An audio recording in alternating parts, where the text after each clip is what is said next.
हमारे साथ इस समय मौजूद हैं रागा डिसिल्वा, जो याचिकाकर्ता हैं, देशरत्न निगम वकील हैं सुप्रीम कोर्ट के। आप दोनों का स्वागत है। सबसे पहले इस कमेटी के बाद पर आपकी प्रतिक्रिया, रागा डिसिल्वा, क्या आप भी इसको लीपापोती मान रहे हैं? हाँ देखो, thank you for having me Nagma. एक तरफ से मुझे लगता है कि चलो कुछ प्रोग्रेस तो हो रहा है, ऐसे कोई हमारी बात सुन रहा है। मैं लंदन में रहती हूँ। मैंने जब सुबह उठी मैं, तो मैंने ये जब न्यूज़ पढ़ी, मैं कहा चलो कोई तो सुन रहा है हमारी बात। एडमिनिस्ट्रेटिव राइट्स आर इम्पोर्टेंट, जरूरी है बहुत, सोशल राइट्स बहुत जरूरी है, लीगल राइट्स जरूरी है। फिर मुझे लगता है कि क्यों हमें ये ब्रेड क्रम्स दे रहे हैं, जैसे रोटी के छोटे छोटे टुकड़े हमको दे रहे हैं। मुझे सारा मेन्यू मुझे चूज करना है, मुझे क्यों ऐसे दे रहे हैं कि बस अपने चॉइस का मेन्यू मुझे दे रहे हैं। I want the entire menu for my self. मुझे लगता है कि 2013 में ट्रांसजेंडर राइट्स के लिए भी ये कमिटी सेटअप की थी। क्या हुआ उसका? पॉलिसीज का क्या हुआ? रिकमेंडेशंस जो दी थी उनका क्या हुआ? मुझे अभी भी पता है, जब मैं बात करती हूँ मेरे फ्रेंड्स से, ट्रांसजेंडर फ्रेंड्स से इंडिया में, कहते हैं कि we don't feel safe, I am not safe at all. तो ये कमिटी, मुझे ऐसा लगता है कि कोई डिस्ट्रैक्शन है कि चलो ये लीगल मैरिज राइट्स नहीं देंगे, थोड़े सारे राइट्स देंगे, but I don't want that. मुझे इक्वालिटी चाहिए, मुझे मैरिज इक्वालिटी चाहिए। आपको नहीं लगता कि इस कमेटी से इस तरह की बातचीत जब होगी तो इससे कोई रास्ता निकल सकता है कि जिस तरह की बात हुई है कि कम से कम जो तमाम लीगल राइट्स हैं वो हासिल हों सेम सेक्स कपल्स को? ये ऐसी उम्मीद है आपको, रागा डिसिल्वा? जैसे मैंने कहा शुरू में कि एक तरफ से लगता है कि चलो कुछ प्रोग्रेस हो रहा है, तो मुझे उम्मीद है, बहुत उम्मीद है। लेकिन मुझे डर लगता है कि ऐसा ना हो कि वो बस हमें थोड़ा थोड़ा कुछ दे दे हमें खुश रखने के लिए, लेकिन जो हमें चाहिए, जो मैरिज इक्वालिटी चाहिए, जो लीगल राइट्स चाहिए, वो कारपेट के नीचे छिपा दे। उम्मीद तो है, हम उम्मीद तो बहुत रख रहे हैं।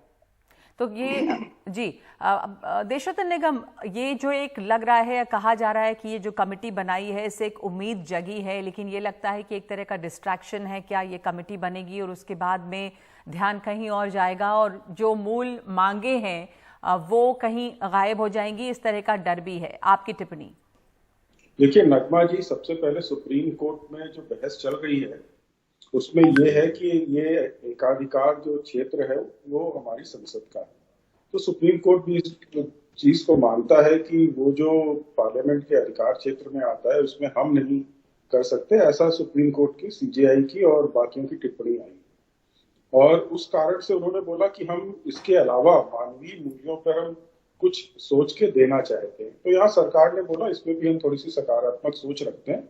अगर हम क्या कुछ दे सकते हैं, क्या नहीं दे सकते, या दे सकते हैं नहीं दे सकते, इस पर एक पूरी चर्चा होगी, क्योंकि बहुत सारे मंत्रालय वगैरह हैं जिनकी राय भी ली जाएगी। 160 कानून है जिनमें बदलाव की जरूरत है, वो सुप्रीम कोर्ट कहता है हम नहीं कर सकते। ये हमारे विचार से ये पार्लियामेंट का एक अधिकार है, इसलिए एक कमेटी बना के कुछ देने की कोशिश कर रही है। अगर ये लोग नहीं चाहते, पिटिशनर्स मना कर दे कि हमको ये कमेटी नहीं चाहिए सुप्रीम कोर्ट में, और अपनी पूरी याचिका को वहां पर बहस करें।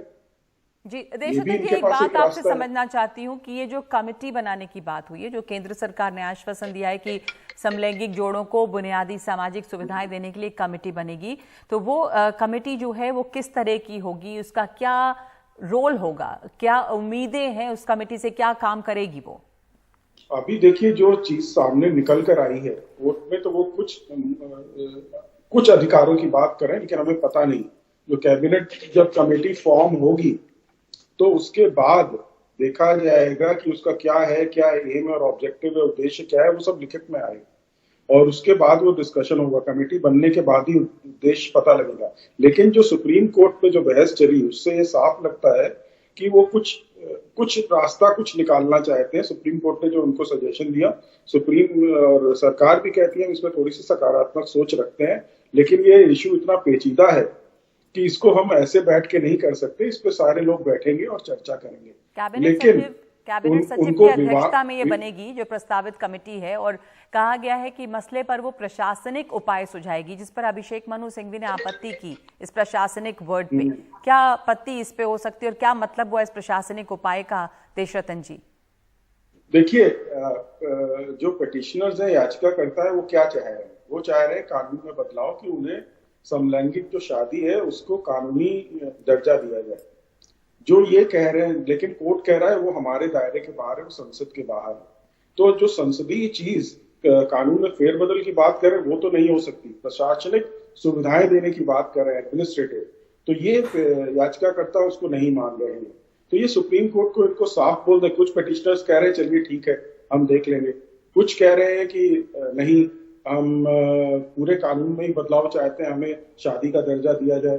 कोर्ट कहता है ये भाई संसद का मामला है, संसद इसमें अगर चाहे तो वो कर सकती है, वहां अपना बहस करे, चर्चा करे, वोटिंग हो उस पर, और कानून बनना चाहे तो बन सकता है, ये संसद का विषय है। लेकिन जो सरकार कर सकती है प्रशासनिक चीजें कर सकती है, कुछ सुविधाओं की बात कर सकती है। सरकार ऐसे भी नहीं कर सकती, उसको अगर कानून में बदलाव करना पड़ेगा उन सुविधाओं के चलते तो उसके लिए भी संसद में ही जाना पड़ेगा।